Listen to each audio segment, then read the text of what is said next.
Menteri Pertahanan Republik Indonesia Prabowo Subianto menghadiri rapat terakhir di Komisi 1 DPR RI. Mari kita simak sambutan terakhir Bapak Prabowo Subianto, Presiden terpilih Indonesia, sebagai Menteri Pertahanan di depan Komisi 1 DPR RI. Bismillahirrahmanirrahim. Assalamualaikum warahmatullahi wabarakatuh. Selamat siang, salam sejahtera bagi kita sekalian. Shalom, Om Swastiastu, Nama Budaya, salam kebajikan, Rahayu. Yang saya hormati dan saya banggakan Ketua Komisi 1 DPR RI, Ibu Mutia Fiada Hafid. Para Wakil Ketua yang saya hormati, tentunya tadi Ibu Mutia berasal dari Partai Golkar. Para Wakil Ketua, Bapak Utut Adianto, Wakil Ketua dari fraksi PDIP yang saya hormati. Bapak Sugiono dari fraksi Gerindra. Bapak Teguh Rifki Harsyah dari fraksi Demokrat. Bapak Abdul Haris Al-Masyari dari fraksi PKS yang saya hormati. Seluruh anggota Komisi 1 DPR RI dari seluruh fraksi yang hadir pada siang hari ini yang saya hormati pula. Yang terhormat Menteri Hukum dan HAM, Saudara Supratma Andi Aktas, Wakil Menteri Luar Negeri, Saudara Pahala Nugraha Mansuri, Wakil Menhan dan Jenderal TNI Purnawirawan Muhammad Herindra yang saya hormati dan saya banggakan. Tentunya kita memanjatkan puji syukur kehadirat Tuhan Maha Besar, Allah SWT, kita masih diberi kesehatan untuk hadir di ruang yang terhormat ini, di hadapan Komisi 1 DPR RI yang membidangi pertahanan, intelligence, luar negeri, bidang-bidang yang sangat menentukan kedaulatan dan kehidupan berbangsa. Alhamdulillah, kita telah menuju ratifikasi penuh rancangan undang-undang kerjasama pertahanan dengan 5 negara yang sangat penting bagi kita. Republik India, Republik Prancis, kedua negara adalah negara yang memiliki senjata nuklir. Persatuan Emirat Arab, Republik Federasi Brazil, Kerajaan Kamboja, 5 negara ini adalah negara-negara yang penting bagi kita. Saya berterima kasih atas kerja keras Komisi 1, sehingga kita hari ini bisa menyelesaikan pembahasan tentang kelima RUU ini. Saudara-saudara sekalian, situasi dunia saat ini dalam keadaan yang tidak baik-baik saja. Yang sebenarnya adalah suatu ketegangan yang sangat-sangat runcing di belahan dunia yang masih jauh, tetapi sangat berpengaruh ke seluruh dunia. Bahkan para pakar-pakar pertahanan dan strategi dunia mengatakan bahwa kita sekarang berada dalam kondisi yang sangat mendekati kemungkinan pecahnya Perang Dunia Ketiga. Kita mengerti kalau pecah Perang Dunia Ketiga akan terjadi perang nuklir. Alhamdulillah, tradisi Indonesia adalah sebagai negara non-blok yang tidak mengikuti blok manapun. Tradisi ini kita pertahankan.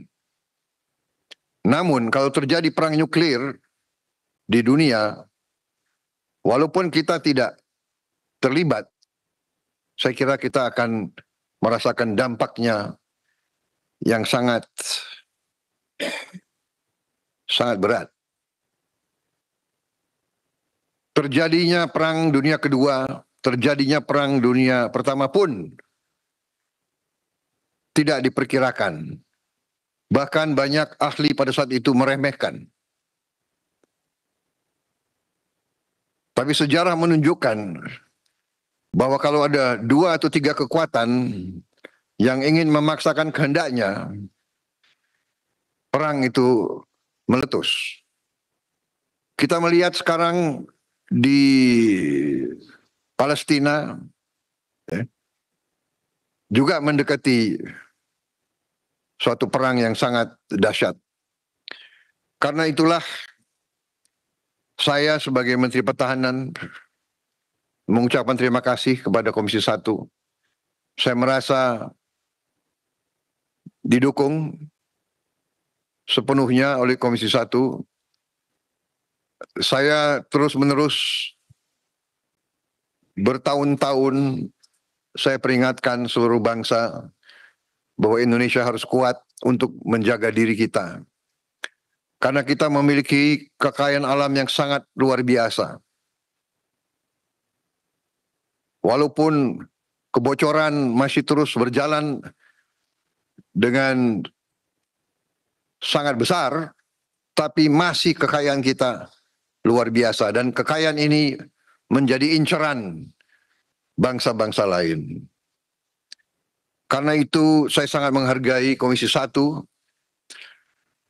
yang berasal dari berbeda-beda, fraksi yang berbeda-beda, tetapi menempatkan kepentingan bangsa dan rakyat selalu di atas. Kita berbeda latar belakang, kita berbeda partai politik, tapi kita tidak boleh lupa bahwa kita semuanya adalah anak-anak Indonesia. Kita sebagai pemimpin punya tanggung jawab kepada rakyat Indonesia. Karena itu, pada kesempatan ini, sekali lagi, saya juga mengakui bahwa kehendak kita, cita-cita kita untuk memiliki pertahanan yang sangat kuat masih belum tercapai. Karena kita mendahulukan kesejahteraan rakyat. Pengeluaran anggaran pertahanan kita sebagai perbandingan terhadap produksi domestik bruto kita, PDB kita, salah satu terendah di kawasan Asia. Tidak sampai 1%, 0,89%. Saya baru pulang dari Manila, Filipina, sekarang sudah 1,8% pengeluarannya. Memang pertahanan sangat mahal.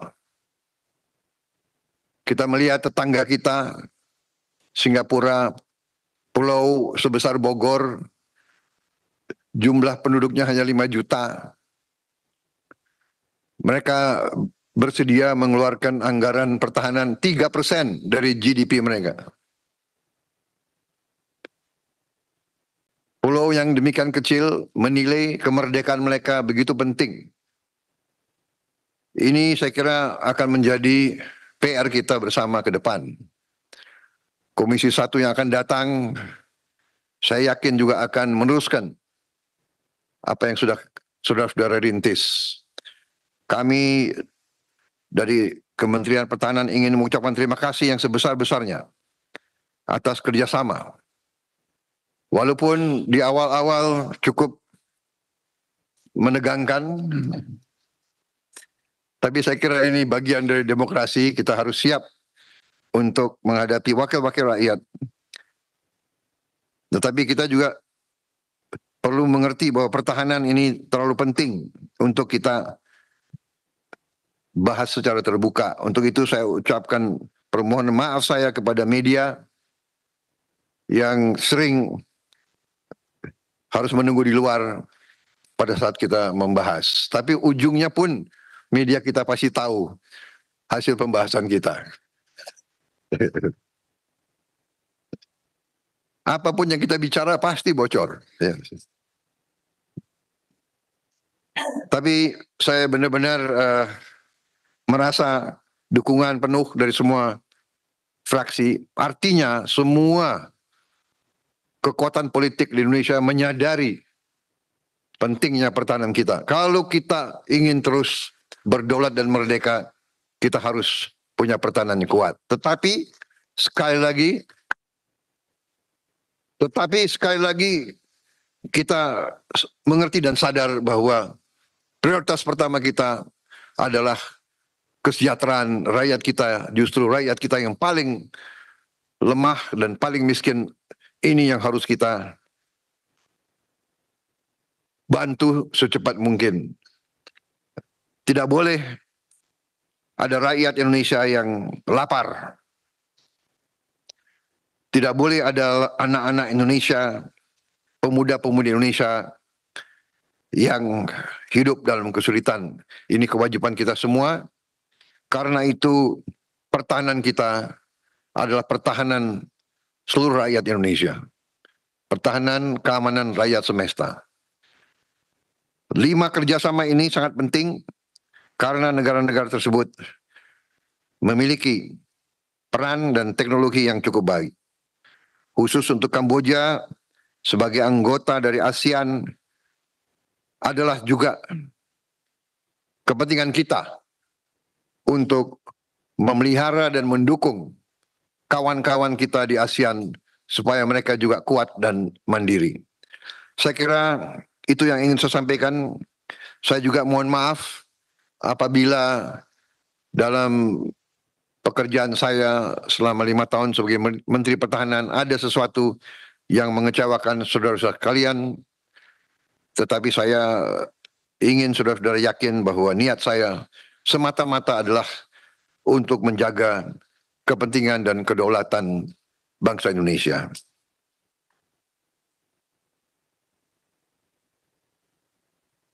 Dengan demikian, saya mohon diri kepada saudara-saudara dan saya diberitahu bahwa ini adalah mungkin rapat terakhir bagi Komisi 1 dengan Kementerian Pertahanan. Dengan demikian, atas nama seluruh Kementerian Pertahanan Republik Indonesia, kami mohon diri, kami mengucapkan selamat, penghargaan atas pengabdian Bapak-Bapak Ibu-Ibu sekalian, dan mudah-mudahan kita terus akan bekerja sama untuk bangsa dan negara kita, supaya kita bisa mengarungi masa-masa yang mungkin sulit untuk menjaga keselamatan bangsa dan rakyat kita. Tugas yang lebih besar menunggu kita semua. Terima kasih. Semoga Tuhan Yang Maha Besar senantiasa menyertai Bapak-Bapak Ibu-Ibu dalam pengabdian Bapak-Bapak Ibu kepada negara dan bangsa. Dan semoga Indonesia selalu kuat dan jaya. Terima kasih. Wassalamualaikum warahmatullahi wabarakatuh. Salam sejahtera kita. Shalom, Om Santi, Santi, Santi Om.